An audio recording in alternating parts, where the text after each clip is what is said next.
He deserves to know his father.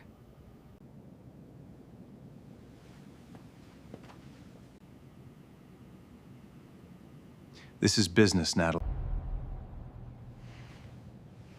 You don't belong. The executive boardroom fell silent. Every eye turned toward the young woman standing near the conference table. Natalie Whitmore clutched a leather folder against her chest while her 6-year-old son, Owen, held tightly onto her hand. His tiny blue backpack rested against his shoulder, and fear filled his bright blue eyes. At the opposite end of the room stood Damian Ashford. At only 38 years old, he was America's youngest self-made billionaire CEO.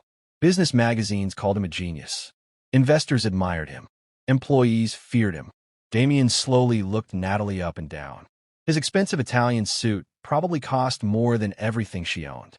Then his cold gaze shifted to little Owen. A sarcastic smile appeared on his face.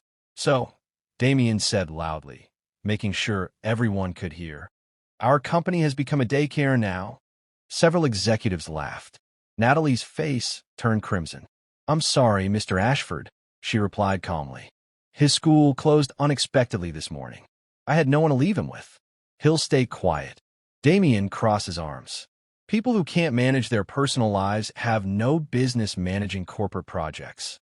The room became painfully quiet. Natalie lowered her eyes. "I understand, but Damian wasn't finished. This company hires professionals, not charity cases." His words struck harder than a slap. He looked directly at Owen. "And children don't belong in board meetings." Little Owen squeezed his mother's hand without saying a word. Natalie's heart shattered. She quietly gathered her presentation papers. Before walking out, she stopped beside the door. Without anger, without tears, she looked directly into Damian's eyes. "One day, Mr. Ashford, you'll wish you had treated people differently." Damian gave a dismissive laugh. "I doubt it." The executives laughed with him. No one in that room imagined they had just humiliated the woman who would one day own the company they proudly worked for. 7 years earlier, Natalie Whitmore believed life was finally beginning. Fresh out of university, she graduated at the top of her finance class and accepted an analyst position at Ashford Capital, one of New York's fastest-growing investment firms. She loved solving business problems. She loved building companies. Her managers described her as brilliant. Outside the office, life felt equally perfect. Her husband, Caleb Whitmore, served as a firefighter. He wasn't rich. He wasn't famous. But he loved Natalie more than anything in the world. When Natalie discovered she was pregnant, Caleb spun her around in the kitchen, laughing like a child. "Our baby's going to have the best life," he promised. Natalie believed every word. Then, one rainy November evening, everything changed. A massive apartment fire broke out in Brooklyn. Caleb entered the burning building to rescue a trapped family. He saved 2 children. He saved their mother. But the collapsing roof trapped him inside. He never came home. Natalie was 25 years old, 7 months pregnant, a widow. The funeral ended. The visitors stopped calling. The bills kept arriving. Within months, hospital expenses and funeral costs consumed nearly every dollar she had saved. She sold her wedding jewelry. She sold Caleb's motorcycle. Eventually, she lost the apartment they had dreamed of raising their child in. Natalie and newborn Owen moved into a tiny 1-bedroom flat on the edge of the city.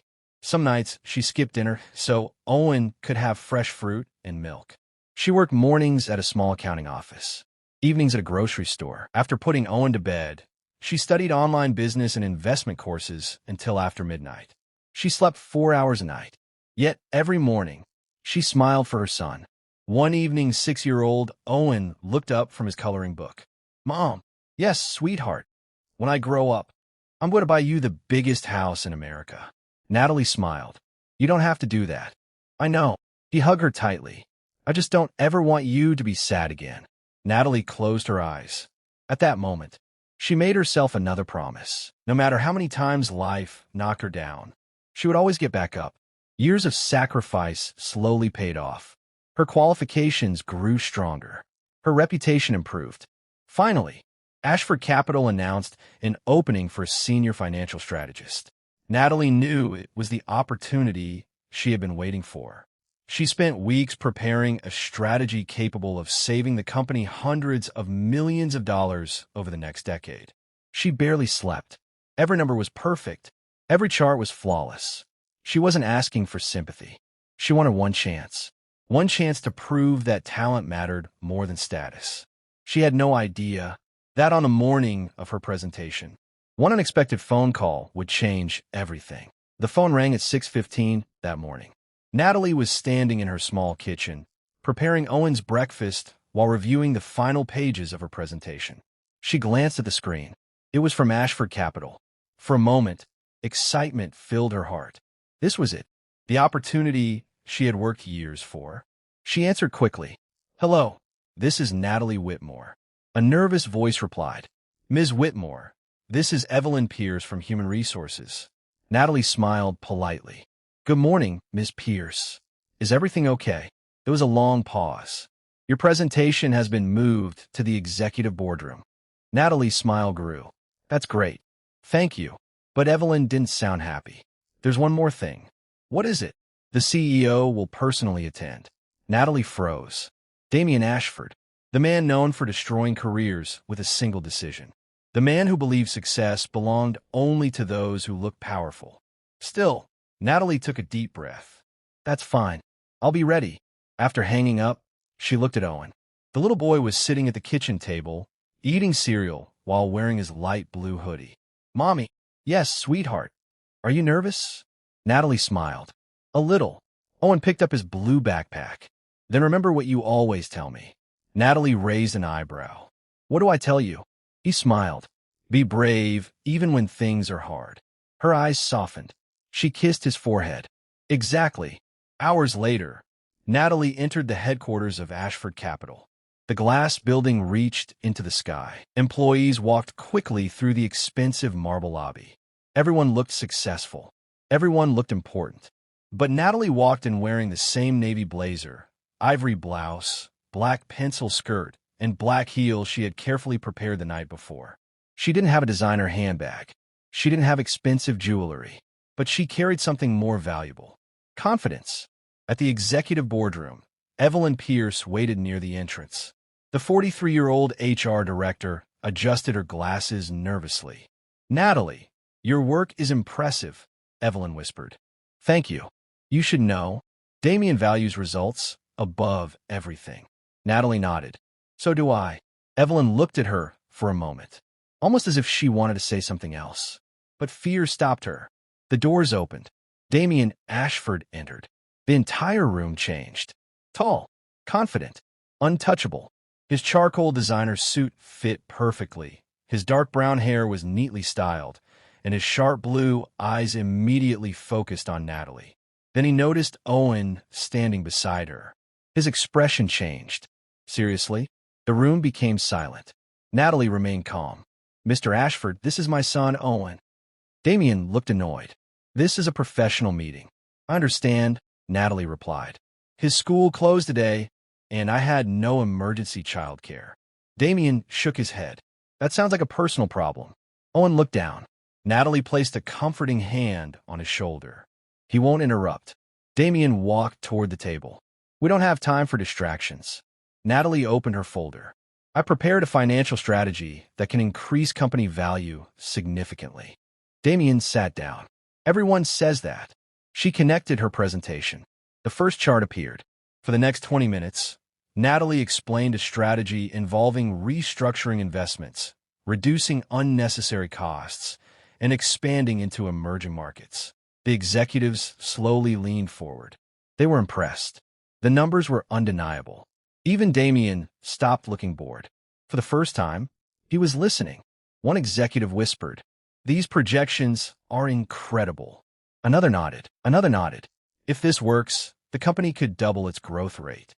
Natalie finished. The room was silent. She waited. Damian looked at the screen, then at Natalie, then at Owen. Instead of complimenting her, he smiled coldly. "You know what your problem is?" Natalie stayed quiet. "You think intelligence is enough." The executives looked uncomfortable. Damian continued, "Business isn't just numbers. It's image. It's power. He pointed toward Owen. And bringing your child into a boardroom tells me you don't understand either. Natalie's expression hardened. This presentation is about my ability, not my circumstances. Damian leaned back. No, your circumstances tell me everything. The room went silent. You are talented, Natalie. I'll admit that. A small hope appeared. Then he continued. But talented people are everywhere. He closed the folder. This company doesn't need someone trying to prove they deserve a seat at the table. His words were cruel. You should be grateful you were even invited. Natalie looked around the room. No one spoke. Evelyn looked uncomfortable, but stayed silent. Then Natalie slowly picked up her documents. She looked at Damian. You made one mistake today, Mr. Ashford. Damian raised an eyebrow. And what's that? You judge my story before understanding my strength. She turned toward the door. I hope someday you learn that a person's value isn't measured by their clothes, their money, or their background. Damian laughed softly. Good luck with that attitude. Natalie walked away, but she wasn't broken. Outside the building, Owen held her hand. Mom, yes. Did he hurt your feelings? Natalie looked at her son. For a moment, she thought about crying, but instead, she smiled. No, sweetheart. Why? Because people can underestimate you. She looked back at the towering Ashford Capitol building. But they can't stop you. That night, after Owen fell asleep, Natalie opened her laptop. She reviewed Damian's company reports. Something caught her attention. A mistake. A massive financial mistake hidden inside Ashford Capital's expansion plans. A mistake that could cost the company billions. Natalie's eyes widened. She started calculating. Then calculating again. Her heart began racing.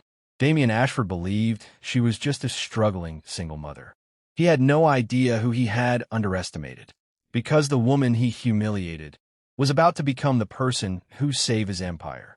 And eventually, the person who owned it. Natalie discovers the hidden financial mistake in Ashford Capital. She builds her own investment company over the next few years. Damian's empire begins collapsing because of his arrogance. Natalie becomes a successful businesswoman.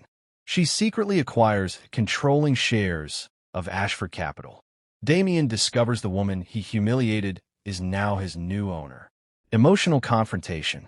Damian learns humility. Natalie proves that kindness, intelligence, and resilience matter more than wealth. Ending with Natalie and Owen's happy future. The woman he humiliated was about to become the person who saved his empire.